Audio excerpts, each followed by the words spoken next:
Il était une fois une petite fille qui portait en permanence un petit chaperon rouge sur la tête. C'est pourquoi tout le monde l'appelait le petit chaperon rouge. Ma chérie? Oui, maman?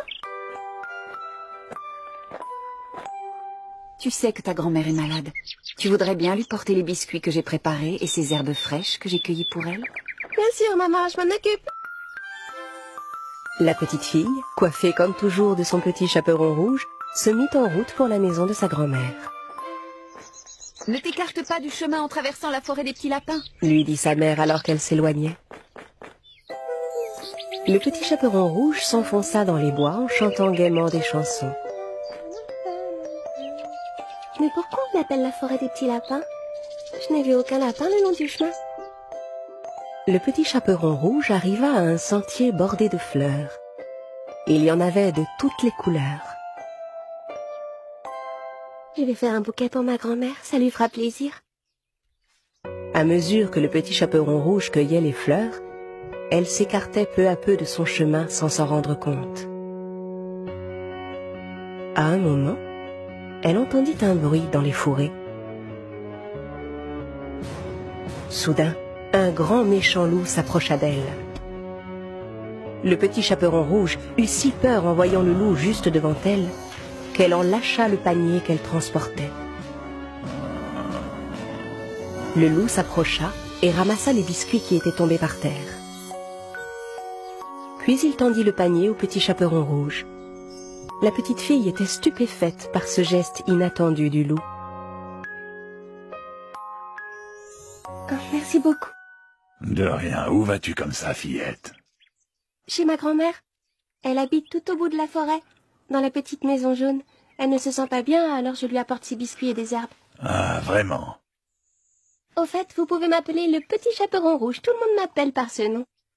Tu sais quoi, je vais partir devant et aller prévenir ta grand-mère que tu arrives. Ça te laissera le temps de finir ton joli bouquet. Au même instant, il entendit le coup de fusil d'un chasseur qui s'approchait et détala aussi vite qu'il put. Le petit chaperon rouge regarda autour d'elle un moment et, se rendant compte qu'elle était perdue, elle se mit à pleurer. Entendant ses pleurs, le chasseur s'approcha et vint à sa rencontre. « Qu'est-ce que tu fais toute seule ici, fillette? C'est très dangereux, ces bois. Je sais de quoi je parle, crois-moi.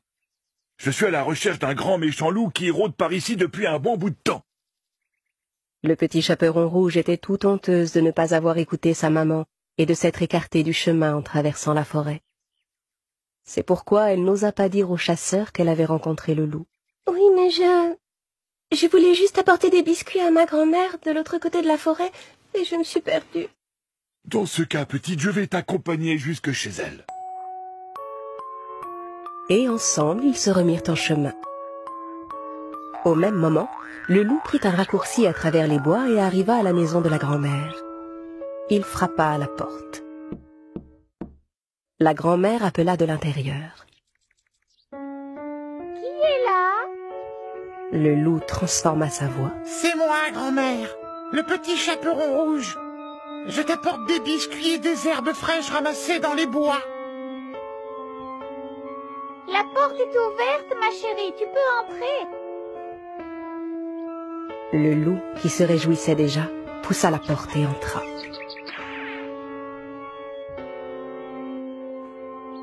Quelques instants plus tard, le petit chaperon rouge et le chasseur arrivèrent à leur tour. « Maintenant va, ma petite. Cours vite retrouver ta grand-mère à l'intérieur. » Le chasseur reprit sa route de son côté. Le petit chaperon rouge frappa à la porte et entendit sa grand-mère appeler de l'intérieur. Qui est là? C'est moi, grand-mère, le petit chaperon rouge. La porte est ouverte, ma chérie. Tu peux entrer. Le petit chaperon rouge hésita un petit instant.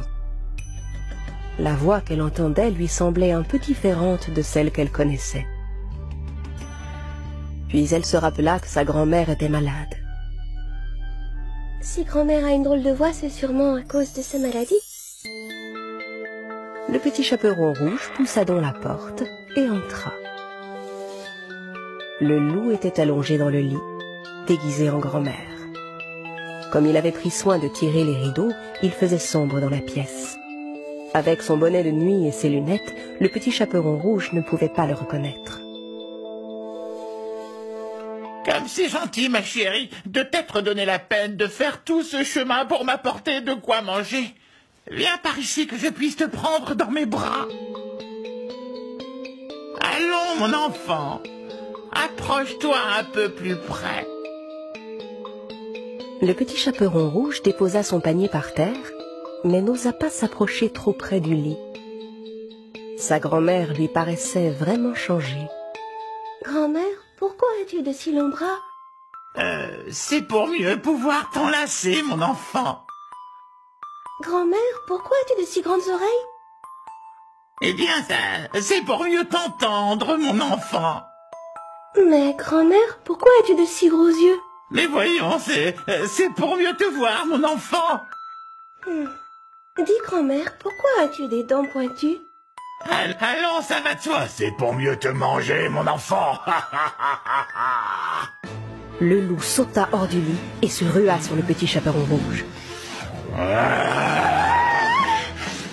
La fillette comprit alors que ce n'était pas sa grand-mère qu'elle avait trouvée dans son lit, mais le grand méchant loup qu'elle avait rencontré en chemin. Heureusement, le chasseur entendit les cris du petit chaperon rouge. Et il se précipita vers la maison. Il entra chez la grand-mère et assomma le loup aussitôt. J'y ai mis le temps, mais je t'ai enfin eu, mon grand méchant loup. Cette fois, tu es entre mes mains. Le chasseur ouvrit le ventre de l'animal et délivra la grand-mère.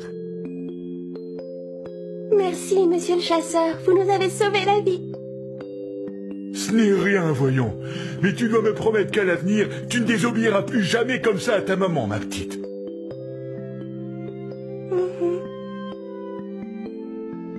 La grand-mère, affamée, dévora tous les biscuits que sa petite fille lui avait apportés.